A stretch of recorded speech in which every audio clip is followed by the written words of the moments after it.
Okay, let's go.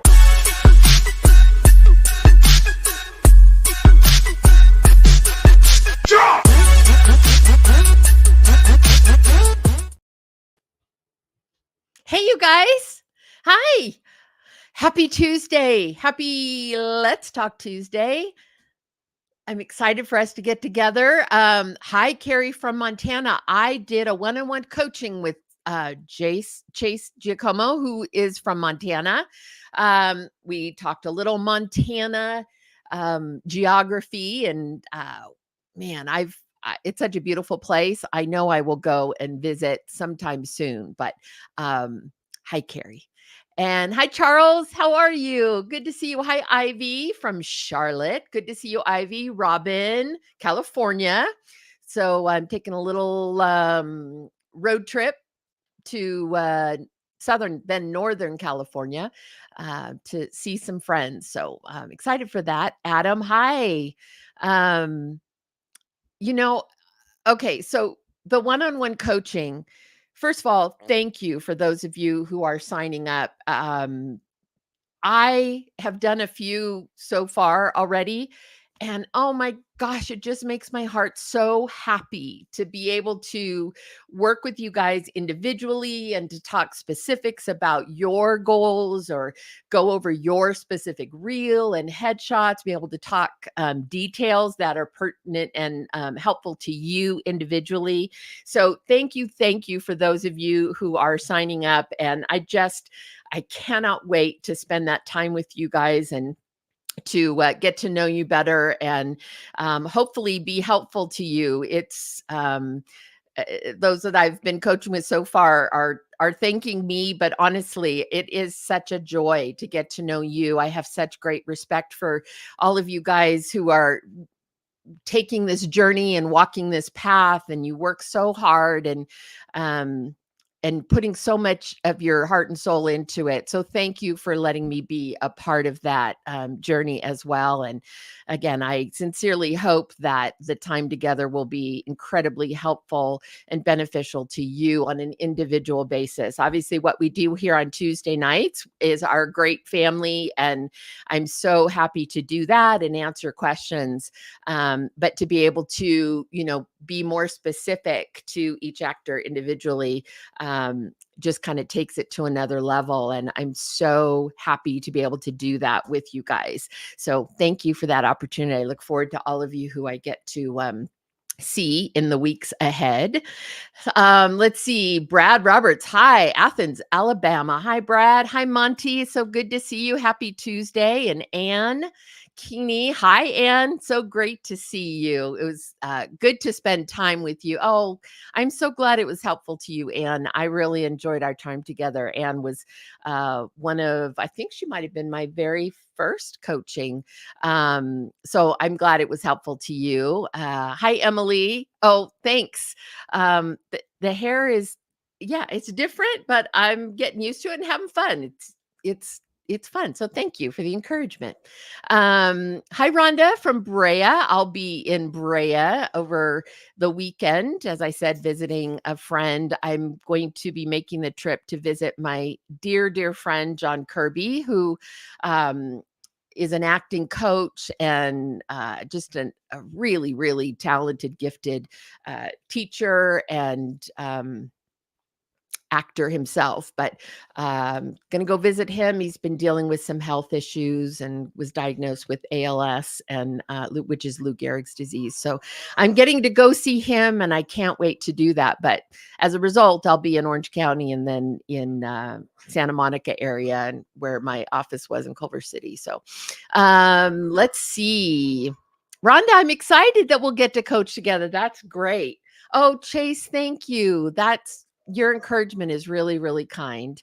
Hi, Jenny and Carrie. Hi, Carrie. How are you? I hope I see that tickets for Disciples in the Moonlight, a film that Carrie not only is in, but produced and has invested a lot of her heart and soul into. It's called Disciples in the Moonlight. Brett Varvel. For those of you who saw County Rescue, Brett Varvel plays like the captain, and he's part of the married couple at the station.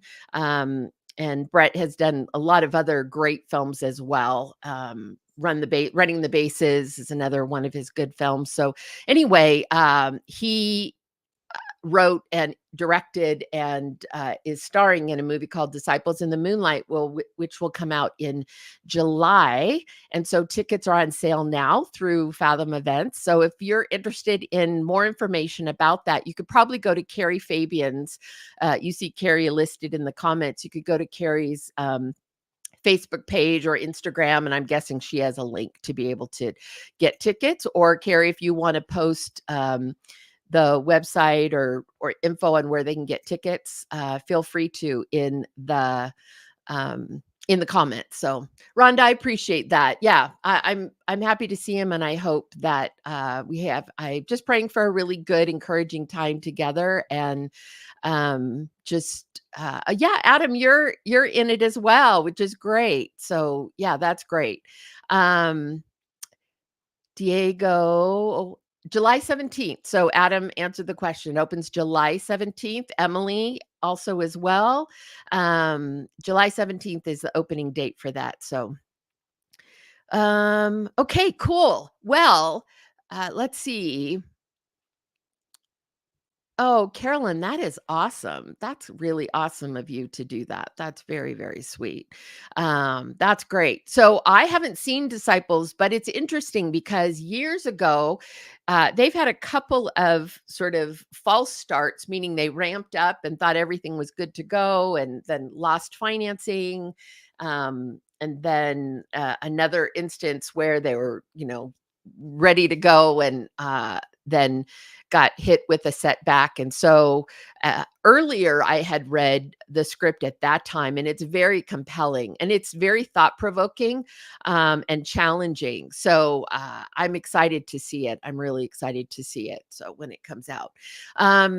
Okay. So feel free to post any questions you have.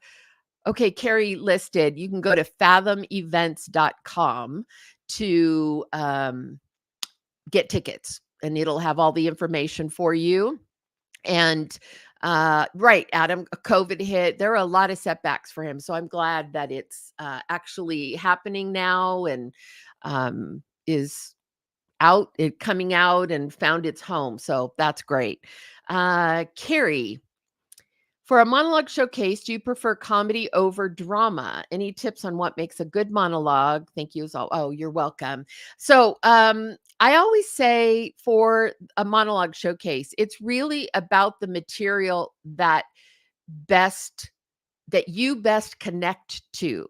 So, rather than choosing material based on what you think people want to see, it's far better that you choose material based on what you are connecting to on a deeper level. And that can be comedy. I mean, when we talk about connecting to something on a deeper level, it kind of sounds like I'm implying drama, but that's not the case. It can be comedy. For some reason, the setting or the scenario or the dialogue or the humor of the scene really connects to you and you just really resonate with the scene, then that's great. So what I wouldn't want you to do is to choose a piece because you think it's what people want to see or it's a crowd pleaser, but it's not truly something that you necessarily are resonating with on a deeply um, personal level. So find that material, whether it be comedy or drama, that you can really go deep on, that you can picture yourself, that you connect to, that you understand the layers and the nuances, because that's what we want to see. We want to see layered, nuanced, grounded performances, whether they be drama or comedy. So typically, like when we do our monologue showcases here on Tuesday nights, or the ones that I've done at a couple of different conferences like ICBM or Christian Worldview, we choose them. Well, let's talk about ICVM because we selected 5 to be then perform for the whole big group. We chose both drama and comedy. So it wasn't like we only wanted one or the other. We chose those performances that felt the strongest and most connected and most um, real and alive to us. That's what I want you to do. Find that material that you resonate with, and it can be comedy, not just drama. In fact, being able to deliver a comedic monologue with really good timing, very sharp timing and wit, and being able to connect with the material to where you can make it your own and unique to your voice is really hard to do, actually. And when you see people who are doing that and doing it well, it does stand out. Um, but again, it's just going to be about finding the right material as opposed to finding what you are as opposed to choosing based on what you think someone wants or needs. Now, there might be a time where we would specifically say we want just dramatic or we want just comedic. Um, but usually it's your choice. Having one of each kind of in your repertoire is a good thing too, so that you have that versatility depending on what the circumstances are that where you might need it.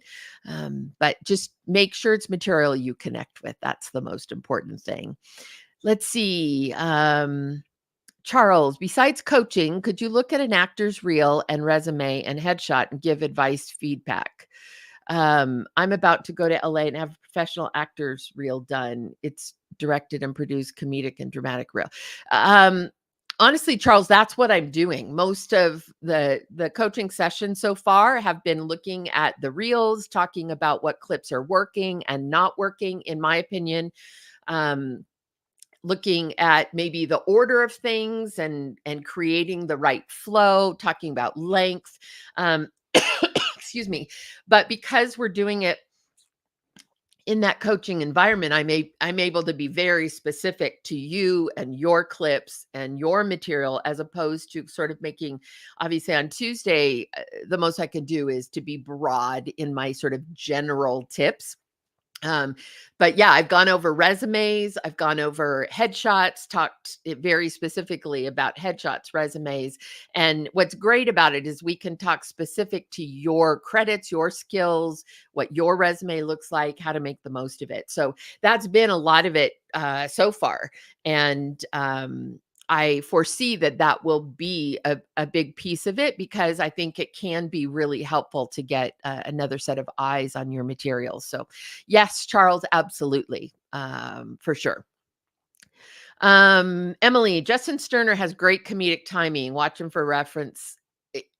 He has outstanding comedic timing. He's actually one of the best that I know that's kind of working in the faith family world right now, which is interesting because he's also a tremendous dramatic actor, but he has incredible timing and the understanding of when to deliver a joke or respond or add in a physical kind of a physical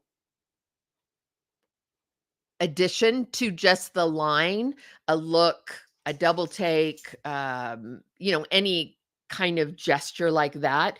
Understanding how to do that without coming across um, like you're mugging for the camera or you're overdoing it. That's a real gift. It's a real talent in the comedic world. So where you know how to add those things and use the physical side of comedy, but in a way that works for the material and for the tone of the piece itself. So yes, watching Justin Sterner in Running the Bases is great. He's really, really strong. So I agree. Um, Chase. Oh, good. Good, good, good. Well, Chase is a hard worker. We had a great conversation and we have more to come. So I'm excited about that. Chase, I just love how focused you are and dedicated you are. And yeah, I'm excited to have our next time together. And love that you helped me work on my accent, New York, how to tone it out. Yeah, and specifically we were talking about, because she's very East Coast, has a New York, Long Island accent. And so we were just talking about the pluses and the challenges with that, and how to maybe kind of focus on that a little bit, that might help her make a little more, be a little bit more broadly castable, or make her a little more versatile. So yeah, there's just all kinds of things. That's again what I love about coaching, is because we can talk specifically about you and about what you're looking to do, or those areas of focus or concern, or how to make the most of your strengths. And so it's really great. And I loved talking with you and meeting with you. And the one thing that's been really fantastic about the coaching I've done so far is that each of the actors I've been working with are so receptive and ready to put in the work on their side, and ready to implement these things that we're talking about together. And it isn't just about me giving a bunch of like, do this, do that, but it's a conversation about, between the two of us, what makes sense for them, and coming to that place where we can both kind of see, okay, yeah, that makes sense. I think that would be an improvement to the reel, or to the headshot, or whatever it might be. So that's been really great, that it's a two-way conversation.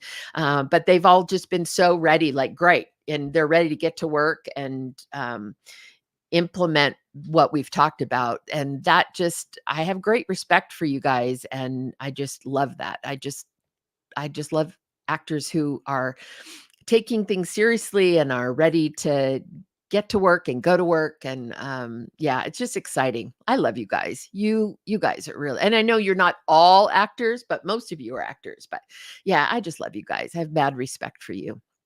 Liberty. Hi, I'm Liberty, and I've been acting for 3 years now and having trouble getting reels to book acting gigs. Just confused, how am I supposed to get reels if I can't book? So, we have talked about this a little bit in the past. So when you are in that place that it's that catch 22, you need to book a job to get footage to create a reel, but you need a reel to book a job. Now, um, reels are important. It isn't the only way people book, but it is a huge part. We are such a visual, um, we're just a visual industry, and most of us who are in the industry are very visually driven, and we're visual communicators.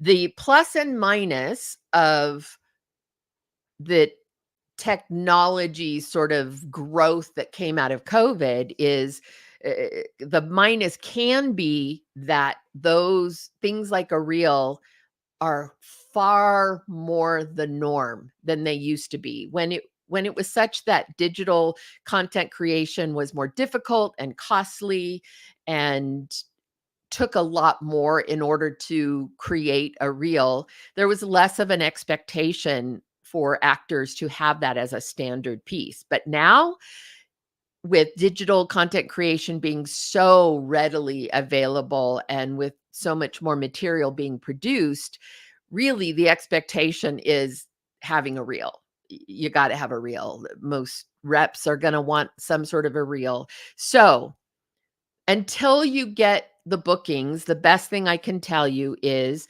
to either, speaking of Justin Sterner, if you're in Justin's area, Justin is great at, in fact, I think he does a couple of workshops about where you're filming scenes that are being specifically shot for a reel. So they're shooting them to look like they were actually a movie or a TV show. They're shot in a way that you can't distinguish them. It's not like an audition piece, but it's shot theatrically, and but they're shot specifically for a reel, which means you can favor, as far as how you set up the camera, and the lighting and all of it, you favor the person that you're focusing on. Now, I know those classes and those workshops typically do cost money because obviously there's a cost associated with doing that, the resources and the teaching and all of that. I do think it's one of those that if you find one with someone you trust and that who's reputable, I do think that is money well invested because the reel is so important. So so that's one option, is to find those resources in your area where you can do a workshop or a class or something, or just combine with other filmmakers in your area, in your city or your town, or if there's a university near where you live and there's a film department, again, maybe going in and networking with some of the film students and see, obviously it's helpful to them to have material for, because they're also building their reels. So try to network that way. The second alternative is to find really strong either monologues, like we were talking about earlier with Carrie, or audition pieces that you've done that you feel really good about. They need to be pieces that you feel are a good, strong representation of you as an actor, and not something that you just casually did, or it's like a 2-line commercial audition. Those aren't going to help you. But if you did a self-tape that you felt really good about, even though it might be a piece that you didn't get, um, you can use one of those. Or now the only thing you have to be careful about with that is the material. If it's not a film that's been released, I think you're safer if you use that once a film has been released. If you didn't happen to get the role, use that after a film's been released. That way you don't run into like copyright issues or secrecy issues or confidentiality. And then the other thing is a monologue. So you can just put a beautiful backdrop, a nice color that's, very complimentary to you, light it beautifully. And all you really need is an iPhone. Make sure the sound is very clear and do a great monologue, comedic or dramatic. Just make it technically really well done, because then we're understanding that what quality is and that you have an understanding of what a professional um like taping should look like, and that you are committed to putting in like the time and the effort, and that you care about what the material you're putting out there looks like. And then again, just choose monologues that you really can do an amazing performance of, that you just connect to, that you feel great about, and that are good representations of where you are as an actor. So those are your options. Those are your alternatives to until you get a reel. You can do something like that. And those are more, you're presenting those as clips rather than a reel, because when you say this is my reel, that's implying that it's work that you've done. But you can say, hey, here's a clip of a monologue, or here's a couple clips of a comedic and a dramatic monologue that I did, or here's a self-tape that I did that I think represents me as an actor, rather than calling it a reel. But what we're looking for is, we just want to see you walk and talk, and we just want to see you three-dimensionally. That helps us to understand better if you're a fit for what we're looking for. Because like tone of voice and pacing, and like in the case of, and with the accent, like just understanding someone and being able to see them perform is super, super helpful. So I would do one of those alternative things so that you at least have that kind of a video available to be viewed, as opposed to nothing. I think the nothing is far more likely to get you passed on. And especially because competition is so tight. So you're up against people who have reels. So do something. Just make sure you feel good about it and that it's a good representation. So, Liberty, I'm going to study theater in fall. That's great. Okay, Emily, that's awesome, Liberty. Are there written resume template faux pas that pet your peeves? I love that reference. Is there an industry standard of how to write your resume? So, as with business resumes, where there are kind of basic broad points about what a resume, should sort of look like and follow. But within those broad templates, you can finesse it yourself. It's the same thing with a film resume or, an acting resume. So, yes, there are basic do's and don'ts, but within that, you can still get specific to your resume. So, for example, I did a coaching actually just earlier, and we were talking about the specifics of so she had her film credits, and then she had theater credits because she happens to also be doing a lot of theater, so her theater credits were strong and add to her um the perception of her being professional and active and, really pursuing it seriously. And then she had commercials, which was, list available upon request. And then she had sketch comedy. And so what we talked about was this was just one of the small things we talked about, but it was the idea that in the theatrical world for a film TV, sketch comedy is gonna mean more to me than listing commercials and then list available upon request. That doesn't actually help me or matter to me. So I was telling her, you want to move up the sketch comedy and then you want to get more specific about what is that sketch comedy. In her case, she's a part of a group that does a very specific thing and an ongoing thing. So rather than just say sketch comedy list available upon request, I was telling her it'd be great to put more specifics to that group so that it's something that I or another, casting director or producer could go look up if we were interested in seeing more. So it's little things like that. But that's unique to her because of her unique set of credits. So that's where I say there's no ultimate, like you put them in this order. It always has to be that way. Because we got into a conversation about her special skills. And so it, there are broad points and then there are nuances that you can tweak within that.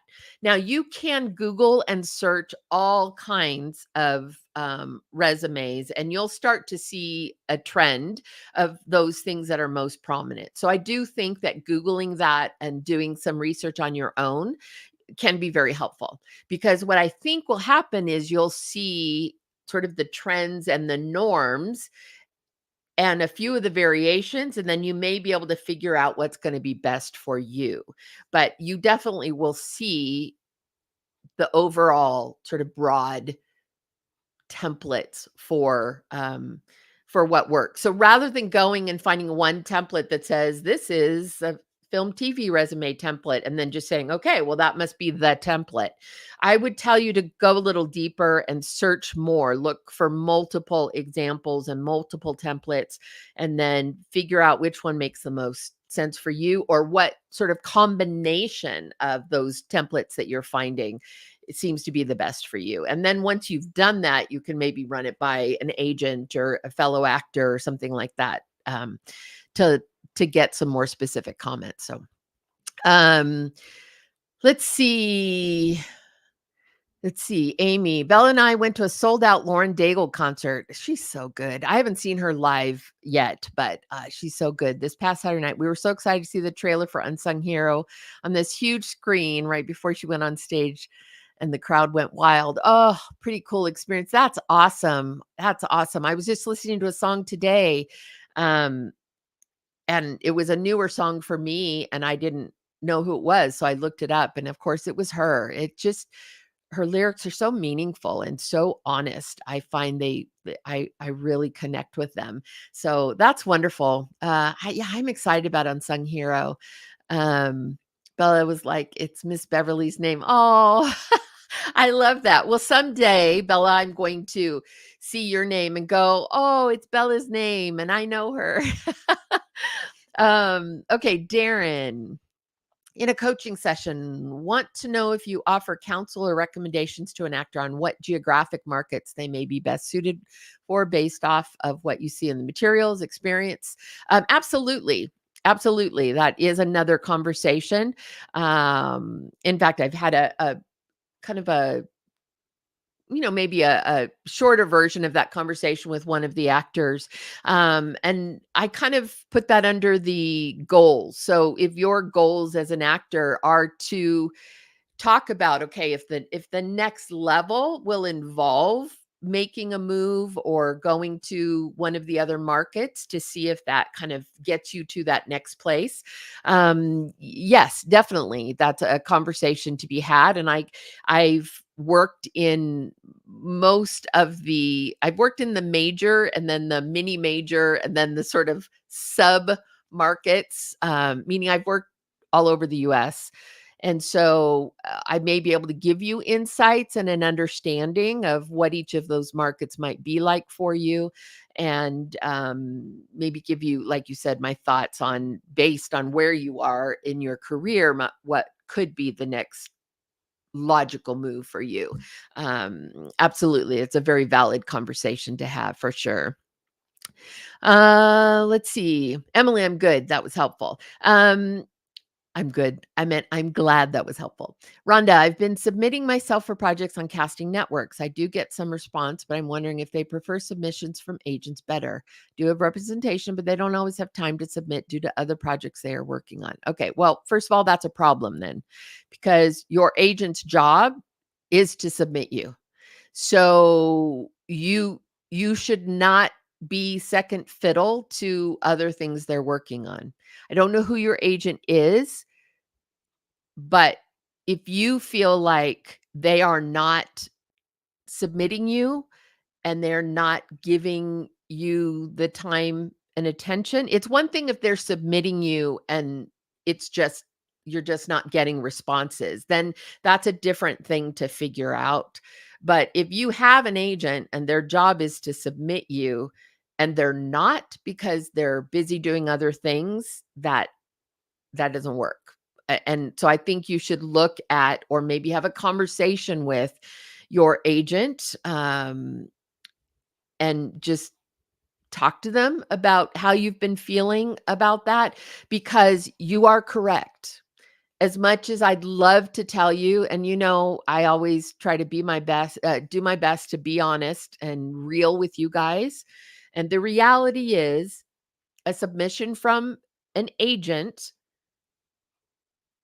typically will be viewed slightly stronger than a submission from an unrepresented actor, especially if it's an agent that we happen to know or have worked with. And here's the reason: having an agent tells me that this person has seen you, seemingly they know you better than I do, and they felt strongly enough about you and about your talent and your potential to take you on as a client. So they basically have pre-vetted you to some extent. Now, there are a million exceptions to this. I see unrepresented actors who are brilliant and super talented, and I see actors who are represented that are nowhere near as good as some of those who aren't represented. So, what I'm not saying is that having an agent automatically makes you better. But if again, you're up against 1,000, say let's lower it. Let's say 500. You're up against 500 other submissions. And I'm looking at you at two people, one has an agent, one doesn't. Then if everything else is equal, the resume is pretty equal or the reel's pretty equal, then there is a tendency to go with that represented one, just because you feel like, all right, someone believes in them and is pushing them and feels strongly about, helping them reach that next level. And what you have to remember is I cannot bring in 500 people. I cannot send out 500 audition requests. I have to narrow down the submissions. And so when I am narrowing down those submissions, those things come into play. So you've heard me say before, don't give me an easy reason to put you in the no pile. All right. And those of you who are not represented, you have no control over that. So again, I do recognize that. But what you want to do then is make sure that everything else you do have control over is as strong as it could possibly be. So that's when we talk about things like having the reel or shooting a couple of monologues that look fantastic where your performance is outstanding, and or doing a workshop where you end up with footage for your reel that actually will look like a finished film or a finished TV piece. And so if I here's a case where if I have a represented actor, but they don't have a reel, they don't have any footage I can see, and their resume is just okay, versus an unrepresented actor who has a reel or who has clips I can watch and I can see how talented they are, whose headshots are outstanding and are great representation of them, I will go to that unrepresented actor if those materials are really strong and potentially stronger than those who are represented. Sometimes actors who are represented kind of sit back and go, my agent will do it. Which, so for that reason, I think it's great that you are being proactive. If you feel like your rep isn't submitting you as much, you're being proactive about doing it yourself. And that is great. And you should be, and that is the right move. But if you're going to have an agent, you want to have them working. You shouldn't feel like, they're too busy for me, or I don't want to interrupt what they're working on. That you're their agent. So either it's time to find a new agent or to have a heart to heart with the ones you have, if that's how you're feeling. So, awesome, Rhonda. That's good. Awesome. I'm so glad. Carolyn, does it drive a casting director bonkers if an actor says from East Coast submits to a project in the South Central, if not stated they're looking for local hires, is it okay to assume they'd provide travel and accommodation? Sometimes it's stated, but most times not.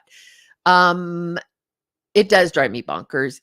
It drives me bonkers if I have specifically said local hire and then you submit and you're not local hire. That drives me bonkers because people think, I'll submit and they're just going to fall in love with me and it's not going to matter. And so they'll be willing to fly me. No, that is not true.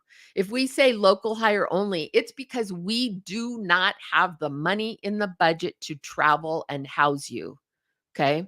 So don't think I'm just going to send it anyway because it just frustrates me, because then I have to take the extra steps of either calling your agent or emailing you, like, where do you live? Where are you based? If it says local hire only, then if you cannot be local hire, and let's be clear on what local hire means, it means you get yourself there, whether that's flying, driving, walking, whatever it is, you get yourself there, you show up on set at whatever time they tell you, and how you got there is not their concern. Just as long as you are there on location or at the studio, wherever you're supposed to be at the time you're supposed to be there.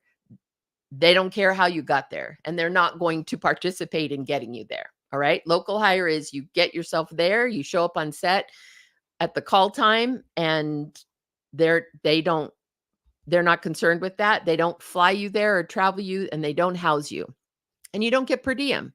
So if you do not have the ability to be a true local hire, then do not submit as a local hire. Okay. I do get very frustrated with actors who I will be very clear about local hire only.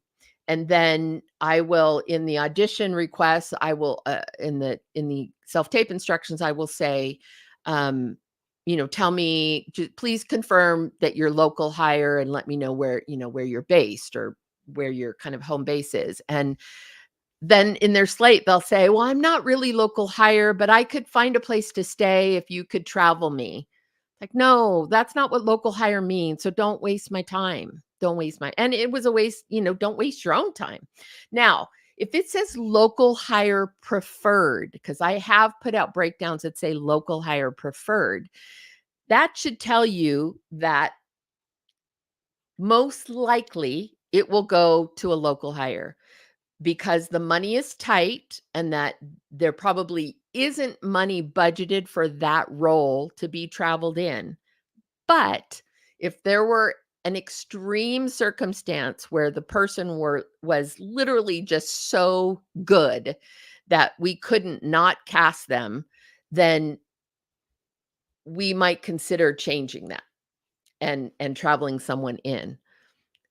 But you have to do that. You would have to submit in that case, knowing that it will more than likely, probably 75, 80% that it's going to go to a local hire, and you have to be okay with that.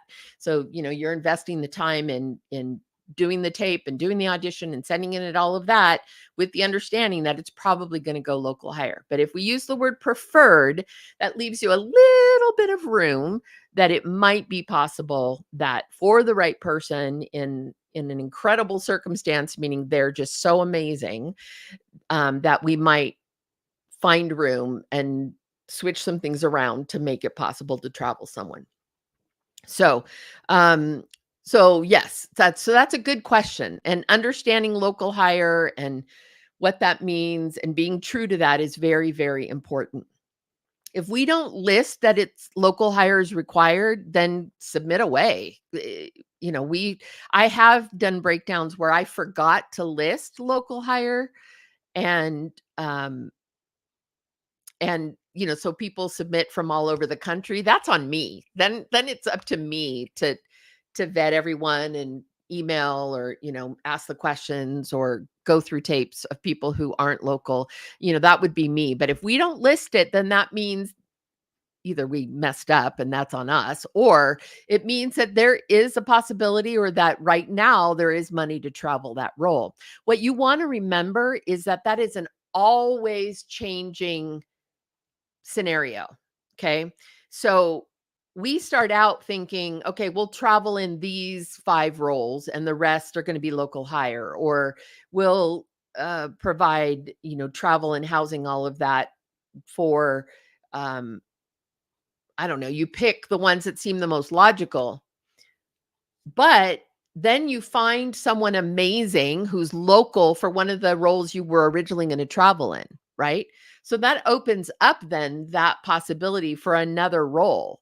So as the roles are cast and as the money then is firmly dedicated, I'm talking about like travel money, um, is specifically allocated and confirmed actor by actor as actors are cast, then we know what we're left with. And so that's often usually the case, is someone we thought we could travel in the beginning, so we didn't label it local hire.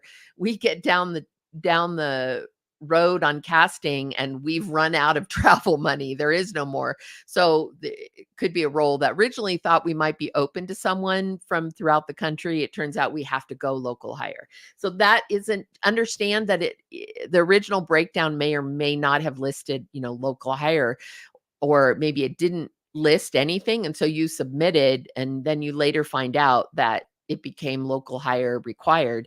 That's just because it's a constantly moving puzzle piece. So just kind of understand the nuances of the casting process and how that can change over time. Sarita, how would you describe cancel culture, and how would a person know if they are being canceled?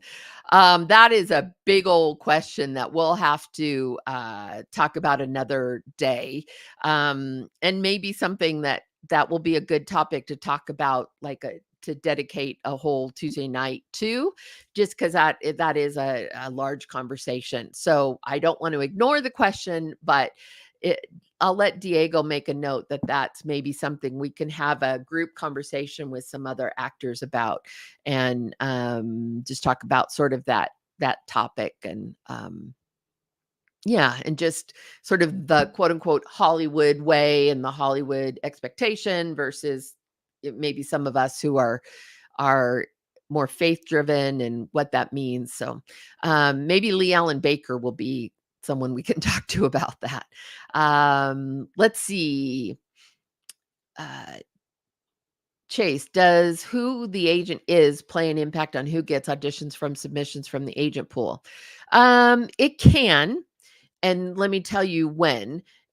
If I have an agent that I've worked with for 20 years, and I always get great talent from them. And what it means is that I really trust their taste level. So when they tell me, hey, I've got this great actor, or they submit someone, I tend to believe that this person has potential based on my track record with that agent.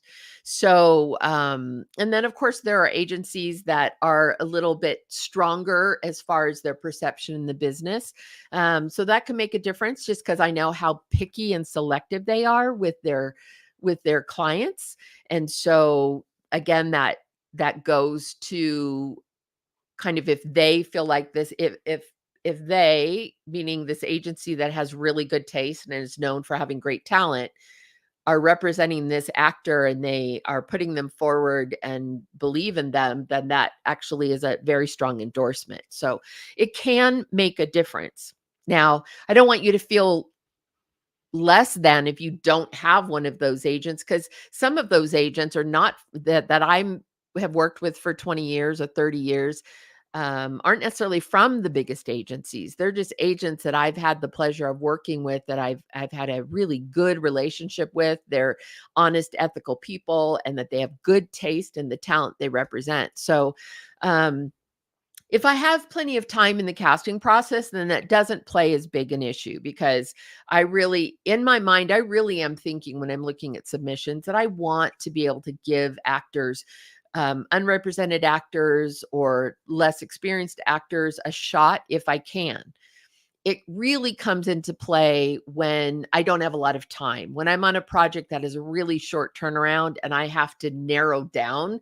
Again, let's go back to that 500 people. If I have to narrow down those 500 people really quickly to 150, then yeah, I will lean more heavily on those agents who I already know have great taste and great clients, and they are people that I enjoy working with. I will lean heavily on their submissions, just from a real practical standpoint. But most of the time, that I'm not dealing with turnarounds that are quite that fast. TV pacing, like studio network television, is a little bit more fast paced. But I'm going to be honest in telling you, it can play into things, for sure. Okay, I am getting the wrap it up. Sarita, you do not need to be sorry. It's a very valid conversation to have. I just know that we'll be on here a long time if we get into it tonight. So, um, I, how, Valerie, yeah, I won't speak publicly here, on a Tuesday night about a specific, other than the agents that I love. But, if you list your agency, I'm not going to get into specifics, um, that way, because obviously I don't want to speak publicly if I don't know someone, or I don't know their work, or I don't know their agency, and I don't want any perception that there's a negativity. I talk about agents that I love, like Gene Winger and some other agents that I just think are outstanding.